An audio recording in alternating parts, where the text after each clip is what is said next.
सुबह के 10 बज चुके थे, परंतु पार्वती जी की बहुएं अभी तक सोकर नहीं उठी थी। रौनीत बाबू पार्वती जी से बोले, पार्वती, मुझे चाय पीनी थी। बहुएं अभी तक सोकर नहीं उठी। अजी आप ठहरिए, मैं देखती हूँ। 65 वर्षीय पार्वती देवी रसोई में जाकर चाय बनाने लगी। अब इस उम्र में उनके हाथ पैर ज्यादा साथ नहीं देते थे।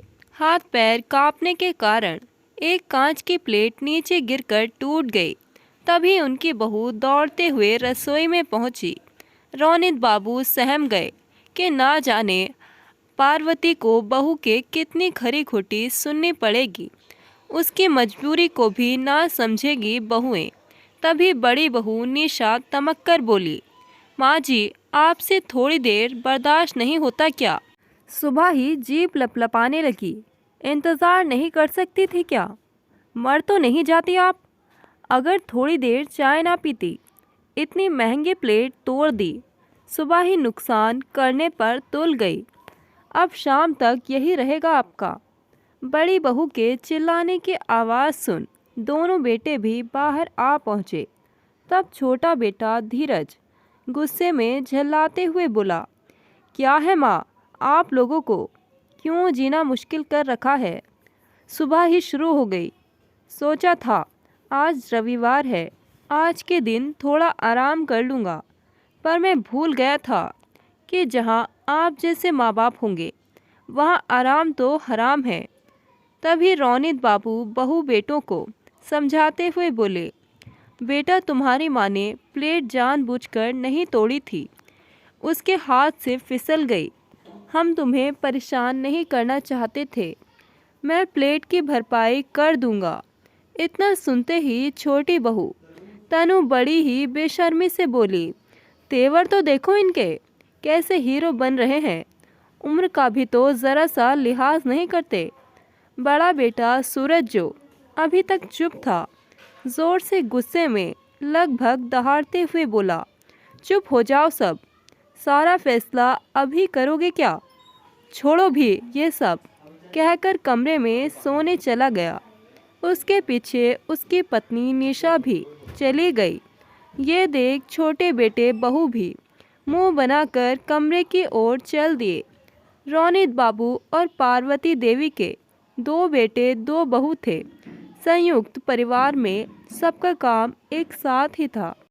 जब से छोटी बहू तनु शादी करके आई थी, तब से दोनों बहू में बिल्कुल भी नहीं बनती थी। दोनों एक दूसरे की कटी पर रहती थी।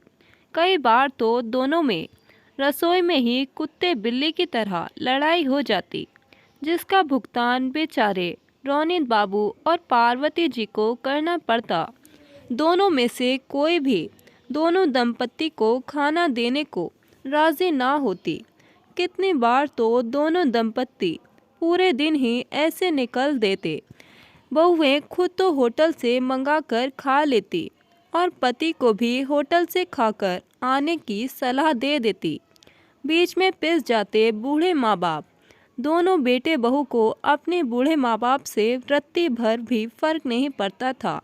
जब बहू में झगड़ा हो जाता तो पार्वती देवी खुद से जाकर कुछ हल्का फुल्का बनाकर अपने पति और अपने लिए लाती। इस पर भी बहुएं बड़बड़ाती कि माँ जी ने सारा किचन गंदा कर दिया, इसे कौन साफ करेगा। ना ही निशा रसोई साफ करती और ना ही तनु। मजबूर होकर कांपते हाथों से पार्वती देवी ही रसोई साफ करती। पार्वती देवी से बढ़ती उम्र में ज़्यादा काम नहीं हो पाता था, मगर जब दोनों ही बहुएं उन्हें खाना देने से मुंह मोड़ लेती तो उन्हें खुद खाना बनाना पड़ता था। वो दोनों दंपत्ति बीमार रहते तो डॉक्टर ने उन्हें आराम करने की हिदायत दी थी, परंतु ऐसे बेटे बहुओं के होते हुए तो मानो आराम जैसे हराम है। रौनीत बाबू पार्वती जी से कहते, पार्वती, 2 बेटे बहू हैं, फिर भी इस बुढ़ापे में तुम्हें खाना बनाना पड़ता है क्या? इसीलिए हमने अपने बेटों की शादी कराई थी।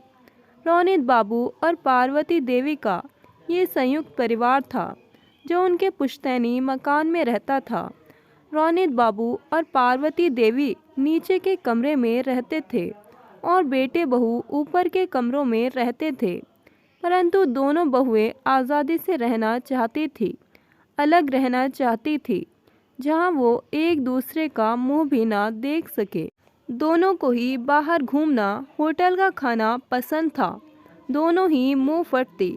बहुओं की इन ओछी हरकतों से तंग आकर रोनित बाबू बोले, सूरज और धीरज, तुम्हारी पत्नी आए दिन लड़ती झगड़ती रहती हैं, होटल का खाना खाती हैं ताकि उन्हें रसोई में ना जाना पड़े।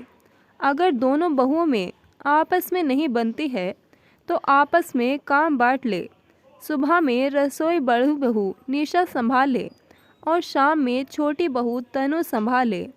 ऐसे रसोई में ना जाकर खाना ना बनाना कहाँ की चतुराई है। उस दिन से घर में काम बांट लिए। सुबह का सारा काम बड़ी बहू निशा करती और शाम का सारा काम छोटी बहू तनु करती। रोनित बाबू और पार्वती देवी को सुबह शाम का खाना मिल जाता, ना मिलता तो वो प्यार और सम्मान से खुश रहते। दोनों बेटों के पास सारा दिन दुकान का बहाना था और बहुएं तो वैसे भी बूढ़े सास ससुर से बात करना पसंद नहीं करती थी। एक दिन पार्वती जी छोटी बहू तनु से बोली, तनु बहू, खाने में नमक मिर्च ज़्यादा था आज, मुझे बीपी की शिकायत है तो खाना कम नमक मिर्च का बनाया करो। इतना सुनते ही तनु नाक चढ़ाते हुए बोली, अच्छा, अगर आपको मेरे हाथ का खाना इतना ही जहर लगता है तो अपनी लाडली बहू से ही दोनों समय का खाना बनवा लिया करो। मेरे पीछे क्यों पड़ी रहती हो? एक तो तुम दोनों बुढ़ों की सेवा करो, ऊपर से तुम्हारे ताने भी सुनो। इतनी गर्मी में मैंने रसोई में खड़े होकर खाना बनाया, वो तो दिखा नहीं आपको। नखरे दिखाने के लिए बैठ गई। मुझसे नहीं होता रोज़ रोज़ यूँ खाना बनाना। जब बड़ी बहू निशा को ये बात पता चली कि तनु ने माँ जी को ये बोला तो कहीं उसे दोनों समय का खाना ना देना पड़ जाए, तो उसने भी अपनी मुंह बका पूरी की। तो वो बोली, देखिए माँ जी, जितना आपको मिले उसमें खुश रहिए, जैसा खाने को दो वैसा खाइए, वरना मुझसे कोई उम्मीद मत रखना। यूँ टोका टाकी मत किया करे कि ये नहीं वो नहीं। आप लोग अच्छे से जानते हो कि हम बाहर का खाना खा लेते हैं, मगर आपको तो वो भी हज़म नहीं होता। आपके लिए तो घर पर ही खाना बनाना पड़ता है रोज़ रोज़, उसमें भी आप नखरे दिखाते हो। अब यहाँ कोई बर्दाश्त नहीं करेगा आपको, इसलिए बिना बड़बड़ाए जो भी मिले उसे बस निगल लीजिए। उस दिन से दोनों दंपत्ति पति पत्नी ये समझ गए कि भले ही दोनों बहुओं की नहीं बनती, पर सास ससुर को भी वो नहीं समझती। इधर काम को लेकर सूरज और धीरज की आपस में तू मैं होने लगी। धीरज का कहना था कि सूरज दुकान से हर महीने उससे ज़्यादा पैसे उठाता है, जिससे हिसाब किताब में गड़बड़ बैठ रही है। और सूरज का कहना था कि धीरज उस पर झूठा इल्ज़ाम लगा रहा है। खैर कोई बात नहीं। अब सारी बात का निष्कर्ष यह निकला कि अब दोनों भाई अलग हो जाए और अपनी अपनी गृहस्थी देखें। धीरज का कहना ये था कि उसके बच्चे बड़े हो रहे हैं, उसका खर्च अधिक है। अगर सूरज ऐसे ही ज़्यादा खर्च करता रहा, बिना बताए पैसे उठाता रहा, तो एक दिन खाने पीने के लाले बैंगन पड़ जाएंगे।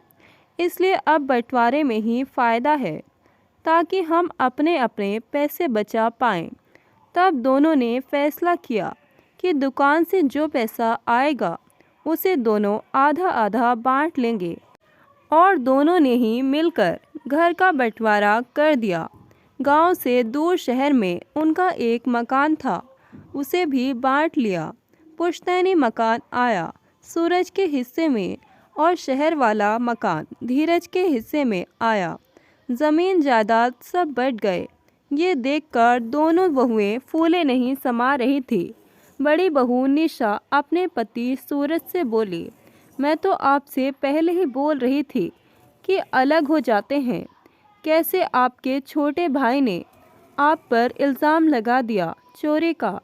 आप तो उन्हें कुछ भी नहीं कहते थे, ये सोचकर कि मेरा छोटा भाई ही है, पर आप ही मेरी बात नहीं मानते थे। अब देख लिया ना। इधर छोटी बहू अपने पति धीरज से बोली, अच्छा चलो, अब मैं चैन के साथ अकेले रहूंगी, आज़ादी से जीऊंगी। जेठानी का मुंह भी नहीं देखना पड़ेगा। बड़ी ही बनती है अपने आप में। अब इन चारों से हमारा पीछा छूट जाएगा।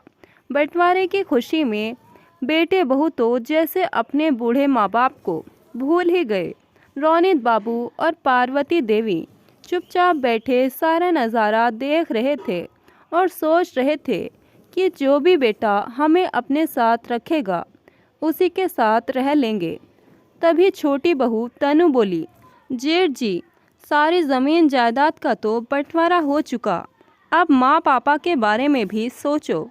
तभी बड़ी बहू बोली, अरे माँ जी और बाबूजी के नाम की पर्ची निकालते हैं, अपने नाम के साथ। जिसके नाम पर जो आएगा उसे अपने साथ रख लेंगे। वैसे भी अब इस उम्र में बूढ़ों को साथ में क्या काम। बड़ी बहू निशा बेशर्मी से हंसते हुए बोली, ठीक है कहकर सबने सहमति जताई और पर्ची उछाली गई। ये सारा नज़ारा देखकर रौनीत बाबू और पार्वती का दिल बैठा जा रहा था कि वो दोनों एक दूसरे के सहारे के बिना कैसे रह पाएंगे। दोनों दंपत्ति विवश होकर एक दूसरे को देखने लगे। तभी छोटा बेटा धीरज बोला, पापा आप मेरे शहर वाले घर में रहेंगे और माँ यहाँ सूरज भाई के साथ रहेंगी। रौनीत बाबू ये सारा अन्याय होते देख रहे थे, लेकिन अब हद हो चुकी थी। उनके सब्र का बांध टूट गया था। वो ज़ोर से बोल पड़े, कौन हो तुम जो हमारी मर्ज़ी के बिना हमारा बंटवारा कर रहे हो। हमने तुम्हें जन्मा है, तुमने हमें नहीं जन्मा। जिस ईश्वर ने माँ बाप को एक परिणय सूत्र में बांधकर भेजा है, उन माँ बाप को अलग करने वाले तुम होते कौन हो। हम दोनों ने मिलकर अपनी पूरी जवानी तुम पर खर्च कर दी। अच्छा पढ़ाया लिखाया, खिलाया पिलाया, अच्छा उड़ाया पहनाया, इतने अच्छे संस्कार दिए, फिर भी पता नहीं कहाँ क्या कमी रह गई जो तुम दोनों ऐसे निकले। हम पति पत्नी अकेले ने मिलकर तुम दोनों बेटों को पाला और तुम दोनों से मिलकर भी हमें 2 वक्त की रोटी नहीं दी गई। हमारा बंटवारा करने चले हो। अगर इतना ही बोझ बन गए हैं हम तुम पर, तो हमारा भी एक हिस्सा क्यों नहीं निकाला बंटवारे में। ये घर तुमसे पहले मेरा है, तो बंटवारे में अपने हिसाब से करूँगा। तो सुनो, उस शहर वाले मकान के 2 हिस्से करो, वहाँ जाकर रहो, दोनों अपनी पत्नियों और बच्चों को लेकर। रही इस पुश्तैनी मकान की बात, तो इस घर में मैं और मेरी पत्नी साथ रहेंगे। हम अपना ये घर छोड़कर कहीं नहीं जाएंगे और दुकान से जो भी कमाई होगी उसके 3 हिस्से होंगे, जिसमें तीसरा हिस्सा हमारा होगा, क्योंकि वो दुकान मेरी ही मेहनत का नतीजा है, जिस पर तुम ठोक बजाकर बैठते हो। खाना बनाने के लिए हम कोई एक काम वाली रख लेंगे। अब तुम हमारी चिंता मत करना, हम अपना ध्यान खुद रख लेंगे। अपना सामान पैक करो, तुम्हें देरी हो रही होगी। अब बेटे बहुएं जो अभी तक खुशी से फूले नहीं समा रहे थे, ये सुनते ही उनके चेहरे से हवाइयाँ उड़ गई, क्योंकि उनके हाथ से पुश्तैनी मकान भी निकल गया था और दुकान की कमाई के भी अब 3 हिस्से करने पड़ेंगे और शहर वाले मकान में फिर से एक दूसरे के साथ रहकर एक दूसरे का मुंह देखना पड़ेगा। मजबूर होकर दोनों बेटे अपनी पत्नियों को लेकर शहर वाले मकान में चले गए। दोनों दंपति ने चैन की गहरी सांस ली। दोस्तों, कोई भी माँ बाप अपने बच्चों के साथ ऐसा नहीं करना चाहते, परंतु अगर बेटे बहुओं के अत्याचार अधिक बढ़ जाएं, तो कोई ना कोई कदम माँ बाप को उठाना बहुत ज़रूरी होता है। दोस्तों, माँ बाप कठिन परिस्थितियों से भी गुजर कर बच्चों को अकेले पाल लेते हैं, पर वही बच्चे बड़े होकर सारी सुख सुविधाएं होते हुए भी, कई सारे होकर भी अपने माँ बाप को 2 वक्त की रोटी इज्जत के साथ नहीं दे पाते। दोस्तों, जो रौनीत बाबू ने अपने बेटे बहू के साथ किया था, वो फैसला सही था कि गलत? कमेंट करके अपनी राय ज़रूर बताएं और ऐसी ही कहानियाँ सुनने के लिए हमारे चैनल को सब्सक्राइब करें। कहानी अच्छी लगे तो वीडियो को लाइक शेयर ज़रूर करें। मिलते हैं एक नई कहानी के साथ। धन्यवाद।